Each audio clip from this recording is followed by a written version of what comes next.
My name is Holly Helt, and I'm going to be interviewing Reverend Professor Todd Jay Leonard today. Good afternoon, Reverend.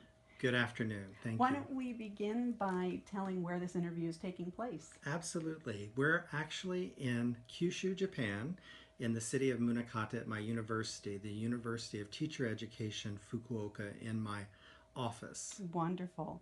How did your interest in spiritualism first present itself to you? In spiritualism, I'd have to say when I was an adult, actually, as a child, I did have intuitive instances growing up, but I didn't know it was spiritualism. My mother told me many years later that as a child I would see spirit, but she Mm, rather discounted it because the imagination of a child, I guess. right. It wasn't until much later as an adult, though, that I started to really pick up on it again. Mm-hmm. Um, had she understood the idea of spiritualism and the idea of communicating with spirit, she might have been a little bit more open to Mm-hmm. pressing into that. But during the time, the early 60s, it was something that she would just discount at Right. that time. Right. But as an adult, I was introduced to spiritualism for the first time. Mm-hmm. When you were called to Camp Chesterfield, how did that all happen? Well, actually, I was home on a visit and in my hometown, and some of my high school friends and I went to a restaurant that was owned by a spiritualist medium, which I did Oh, not know. oh. And we were sitting and having lunch, and one of my friends said, "Oh my goodness, there's Sarah Brown. She's a psychic." That's what the person explained it as. And I wonder if she's giving readings today. And I said, "Well, I'd like to have a reading." And so she happened to have time because a busload of people that she was initially supposed to um, give readings for didn't show up. So it was one of those synchronistic events. The Absolutely. universe lined it up, Mm-hmm. and that's how I had one of my first readings. It wasn't my very first reading, but it was my first spiritualist medium Mm-hmm. reading that wasn't psychic.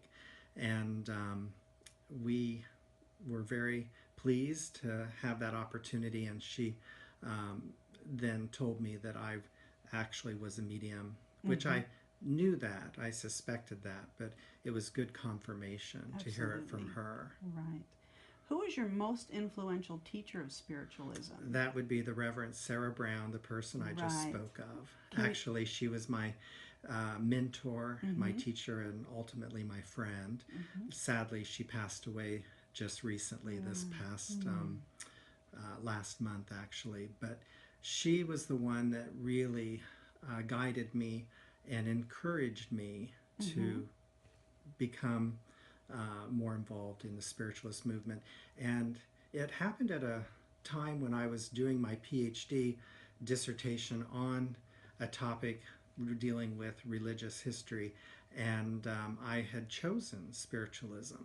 And so, again, synchronicity, I happened to meet this spiritualist medium when I decided to pursue this. And unbeknownst to me, a huge spiritualist center in the United States, Camp Chesterfield, was 40 minutes from my hometown, Wow. but I never knew about that Hmm. growing up. So, of course, after I had that first meeting with her and I found out that she was a spiritualist medium, I said, "Well, may I speak to you in more detail because I'd like to know more about what you do because I'm working on a dissertation topic and I'd like to choose spiritualism." And she was very open to that, Mm-hmm. which was very helpful because you have to understand that oftentimes mediums are very hesitant to be interviewed or Right. to be put in a situation where they may be shown to be a little bit wacky, Right. Yeah. which is something that happens quite often. People Mm. start off by promising that this is not going to be one of those expose type things, Mm-hmm. but then after the medium actually is interviewed and things and it comes out, then it looks strange. But she trusted me and she knew my intention was academic Right. and she was very helpful. Right. Can you tell us a little more about her? What type of person was she? Well, absolutely. She, fabulous medium. My goodness. She had a humor about her. She was from the South, Alabama, but she lived in Savannah, Georgia for quite some time. So she was had a very Southern accent, and that really added to the appeal when she'd do messages. But she was very sought after because she was very accurate. She gave very good evidential messages, evidentiary messages to people.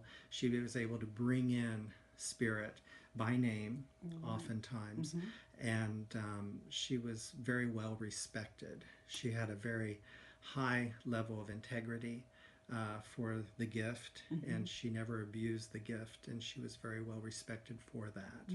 Wonderful. And Sounds like it. once I moved to Camp Chesterfield, she was a neighbor of mine there.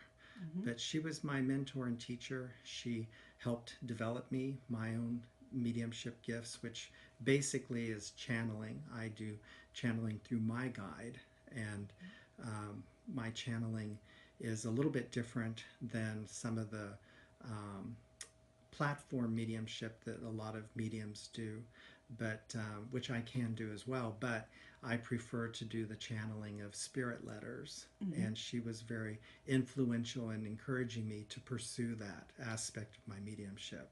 Great, wonderful. Tell us a little bit about your work as a historian and archivist at Camp Chesterfield. Well, that's been one of those wonderful joys in my life, actually. When I was first invited to live at camp, the people who were in charge at that time were very interested in the fact that I was a trained historian, and that I was at that time just working on a PhD, because it's been many, many, many years ago. But I was very anxious to offer any of my knowledge and know-how towards history to improve their archives.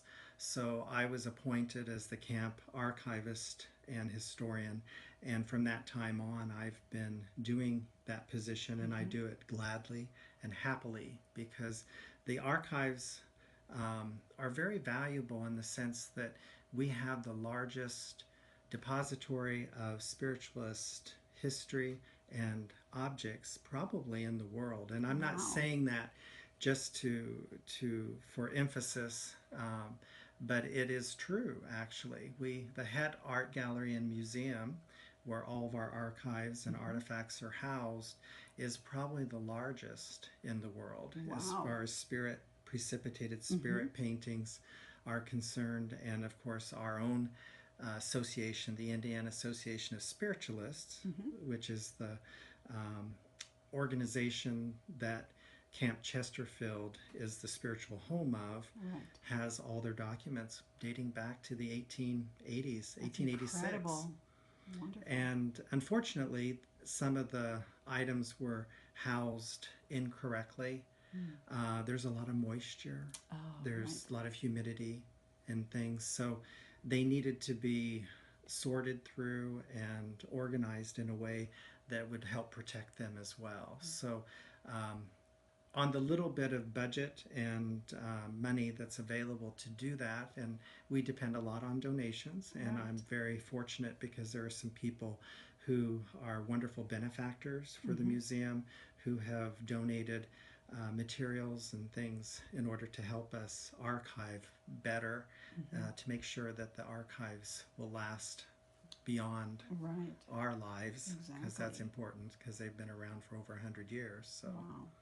How has your role as camp historian and archivist improved and professionalized the collection?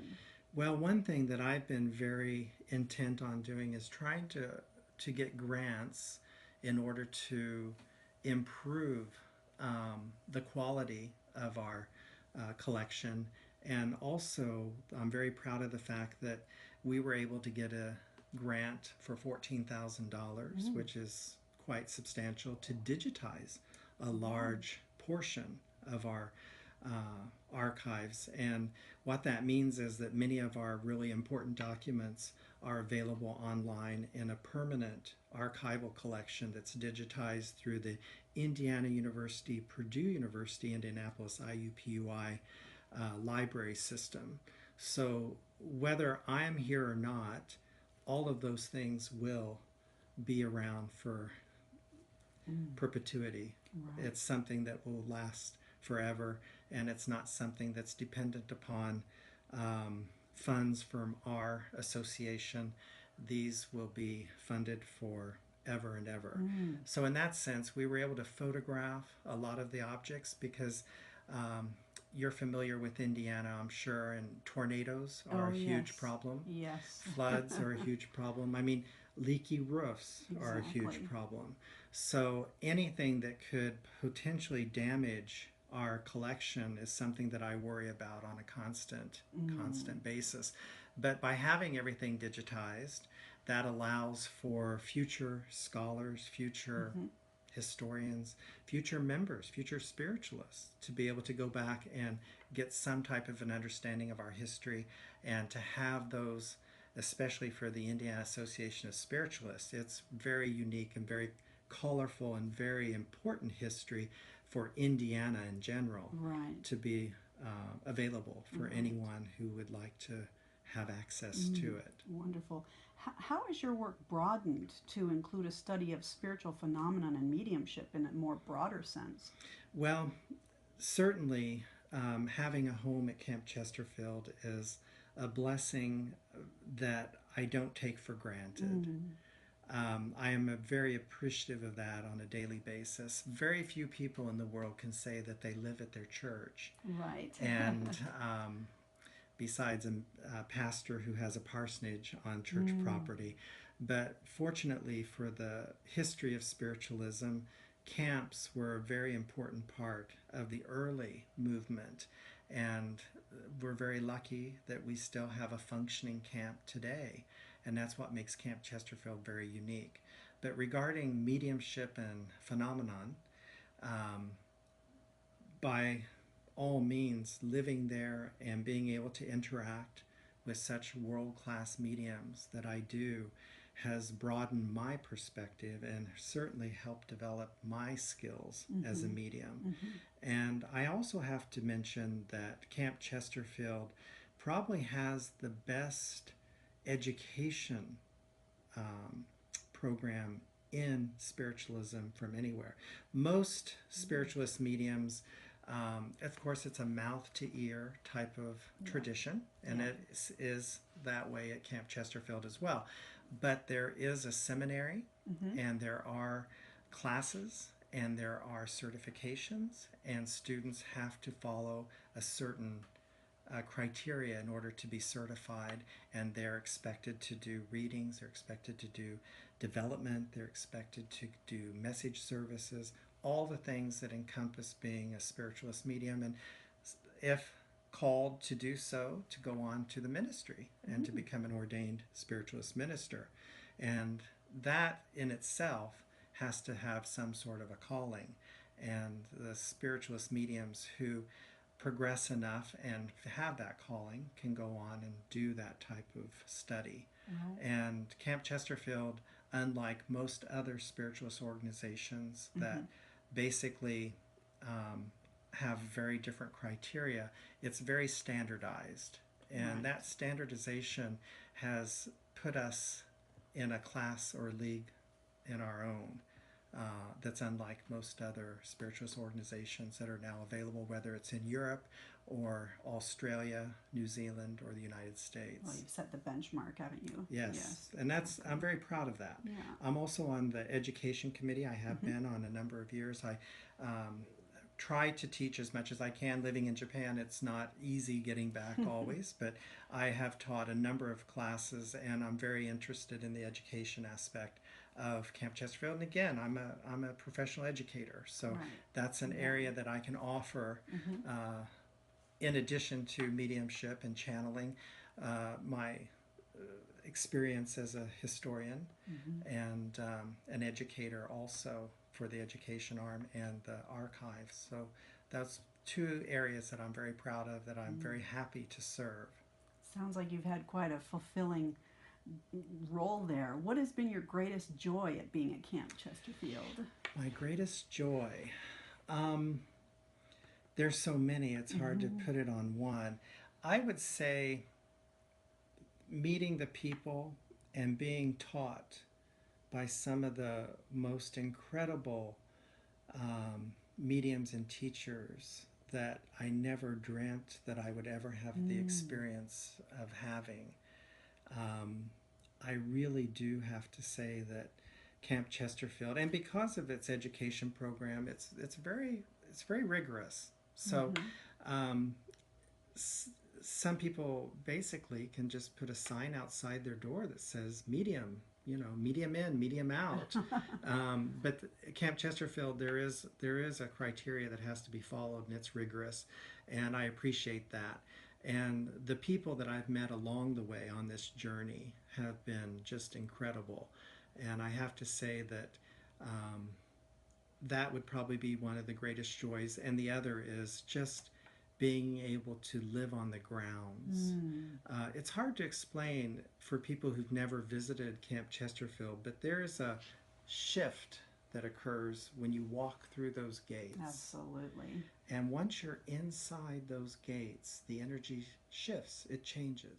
The all-encompassing, loving energy that one experiences when they walk onto the grounds is something that is so terribly unique about Camp Chesterfield that makes it stand apart from any other place. I'm going to say in Indiana, certainly Indiana, but perhaps around the world. All spiritualist camps have that type of energy because they attract it.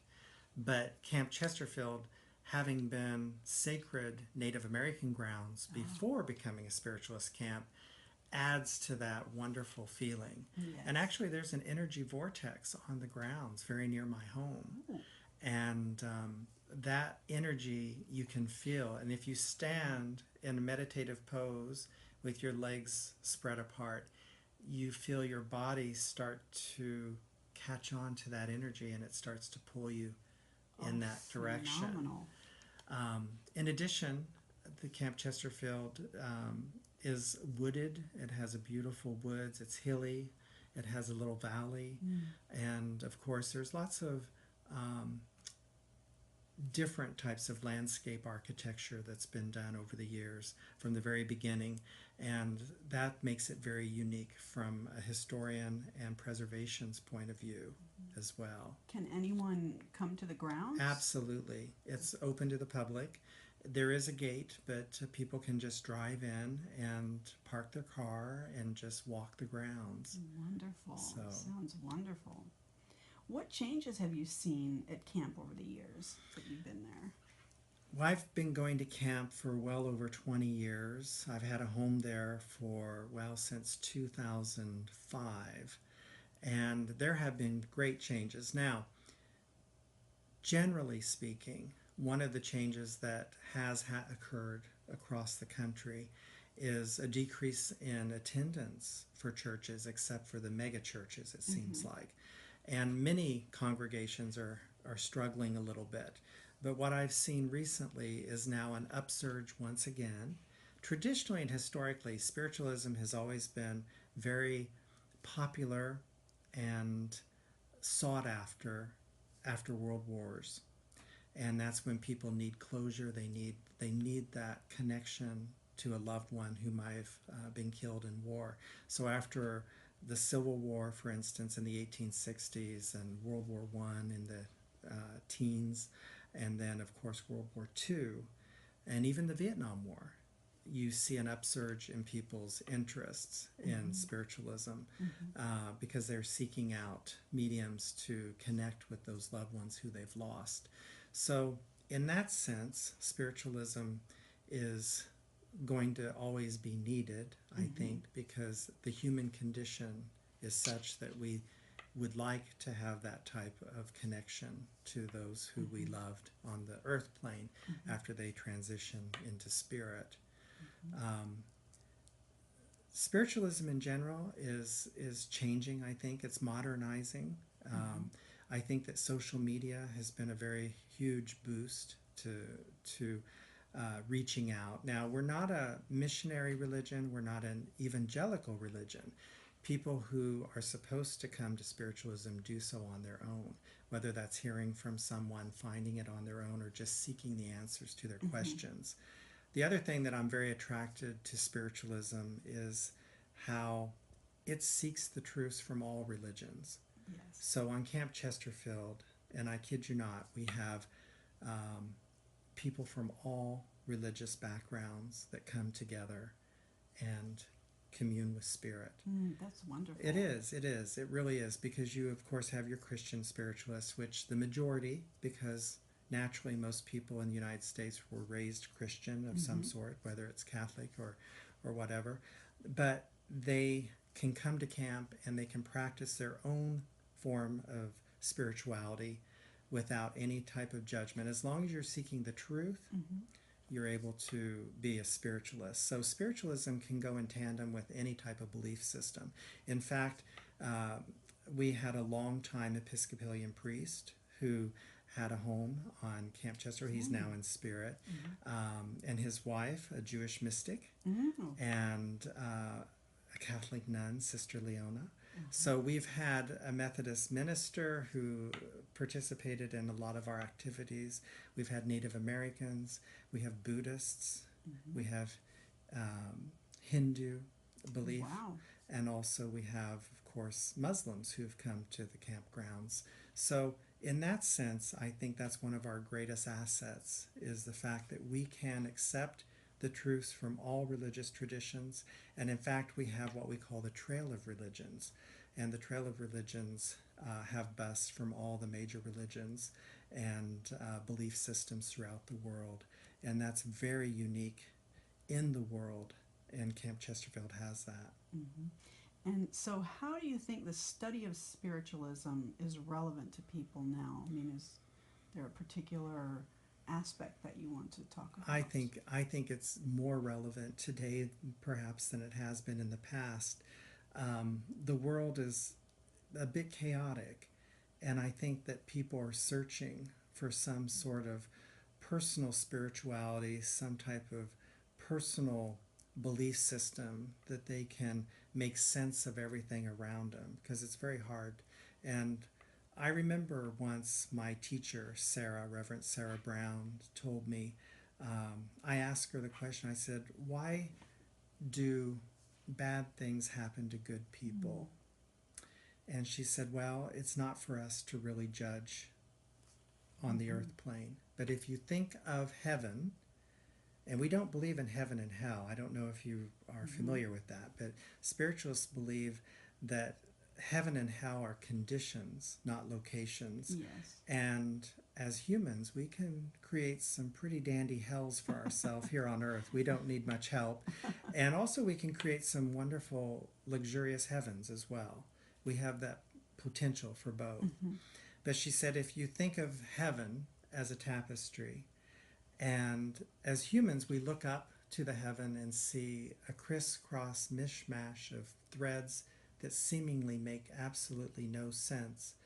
But above, looking down, Spirit sees a beautiful tapestry that makes perfect sense. And for us, we can't really judge exactly why things happen, but we can always know that everything is in divine order. And sometimes we don't understand. The human ego is a very powerful thing, and the human ego sometimes keeps us from understanding clearly. But there is a higher plan, and everything is in divine order. That's wonderful. Tell us a little bit about the history of the house that you're currently living in. Oh, gladly. Most homes at Camp Chesterfield started out as two-room shanties. One room was used for seance, another room was used for living. As the name suggests, Camp Chesterfield was a camp. So in the early years, people brought tents, they brought firewood for the campfires, they brought hay for the horses. How fun. And they would come and camp out for several days to several weeks, depending upon how much time they had.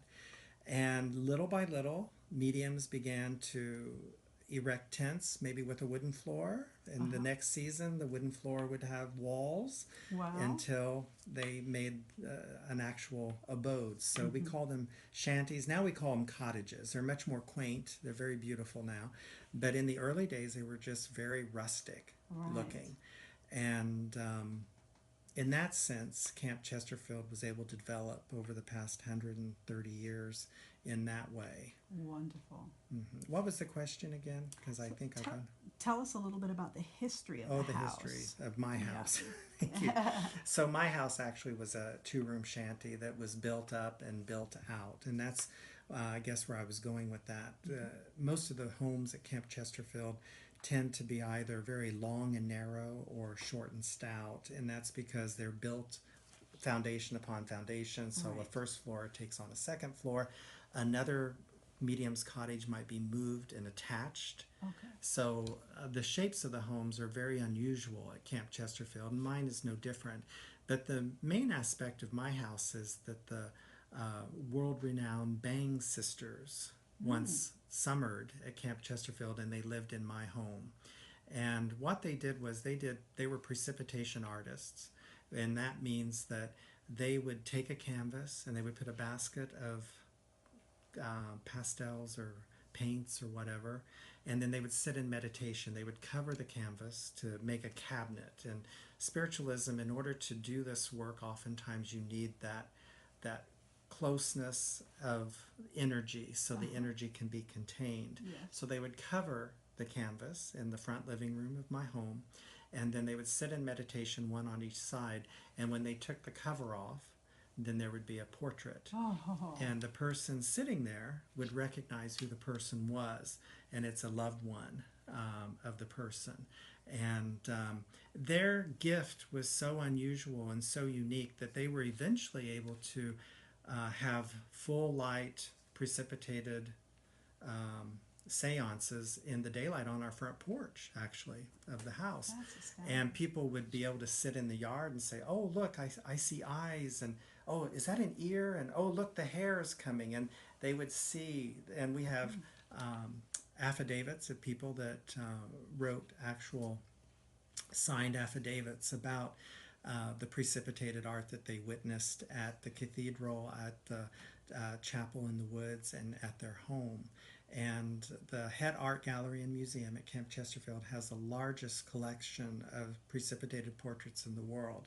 And the Bang sisters are our main collection of those paintings. So I'm very fortunate to live in the home where the sisters actually lived in when they were in residence at Camp Chesterfield. And that makes the home very unique and very special. And I'm very much aware of that. Yeah.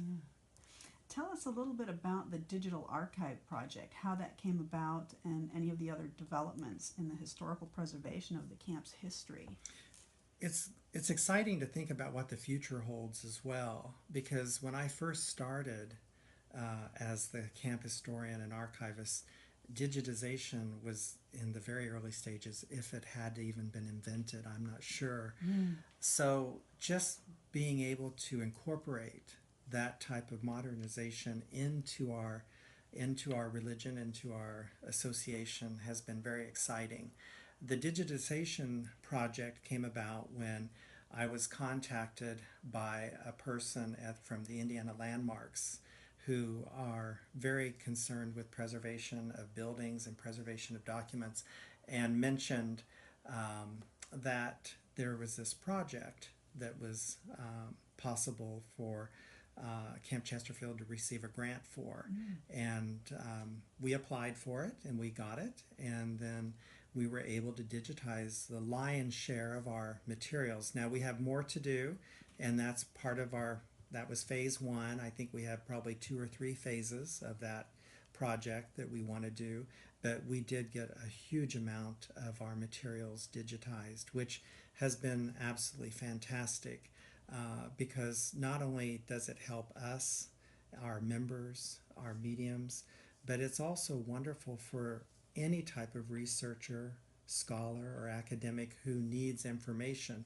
And I have proof. I have contacted constantly by people who have used the online digitization archives and were able to find information that helped them in their research. So that project is ongoing.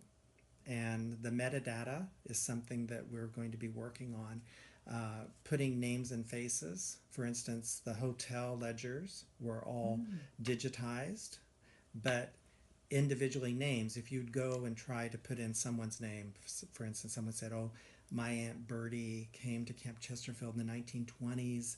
Can you tell me when, where, if she stayed there? At this point, you'd have to go through each book and look. But eventually, we'll have all those names listed. And back in those days, oftentimes women didn't list their name. They said Mrs. David Smith. Exactly. So that is a challenge as well. But we're up to it. We're going to work on it, and it's going to be something that we're going to be working on very strongly, and hopefully we'll be able to get all the metadata included and then include all of our archives in this project. And will this be something that the general public can access? Or the general public can access it now. Oh, okay, and that's great. the wonderful aspect. All you have to do is go to our website and just click on the link to the IUPUI library system, and Camp Chesterfield will come up, and you can peruse all the different items and archives and documents that we have on there currently. And again, our intention is to keep including more and more for that. I also would like to add that the preservation aspects of Camp Chesterfield is vital for its future success. And one very positive change that's happened in recent years is the formation of the Friends of Camp Chesterfield Foundation, the FCCF, which is a nonprofit organization dedicated solely to raising funds, to preserving the camp structures, camp archives, anything related to Camp Chesterfield. So in that sense, the Friends of Camp Chesterfield Foundation has been instrumental in bringing tens of thousands of dollars already into Camp Chesterfield in order to improve its preservation efforts. And a camp as big as Camp Chesterfield, with buildings as old as our buildings are, it's a constant stress to be able to make sure that the buildings, as the custodians of all the archives and the structures and the landscape architecture, we have a huge duty to the future generation of spiritualists to make sure that these things are well taken care of for the next 100 years or more. Indeed, indeed. Well, you have been most generous with your time today, Reverend. Is there anything that I forgot to ask you, anything that's relevant or important that you want to comment on? Well, let's see. Well, I would like to say that I think that spiritualism is at a crossroads right now, in the sense that young people, I'll say millennials, they probably find spiritualism to be a little bit too churchified for their tastes. But people are this instantaneous type of society now, where social media, you can get news or anything instantly. And I think that younger people don't have the patience that older people do to have to develop. And that's something that you can do so much online, but if you really want to develop your mediumship, you have to put in the time and effort to do it. Now, some people are born mediums. We all are born mediums. We all have the ability to be a medium, but some of us are able to access it much more easily than others. And I like to compare it, and a teacher had explained it to me like this. It's like playing a piano. Some people can play by ear. They sit down and they can start playing and play beautiful music.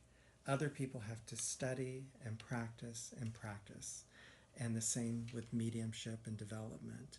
Some people have a natural gift to where they're instantly connected and can go into spirit and pull out those messages. Other people have to work at it. So I encourage anyone and everyone who is interested in mediumship and spiritualism to visit a spiritualist church, to visit a spiritualist camp, and to be open to everything that Spirit has to offer. Thank you very much, Reverend. No, my pleasure. Thank you. most, This has been a helpful. wonderful opportunity for me. Thank you. Thank you.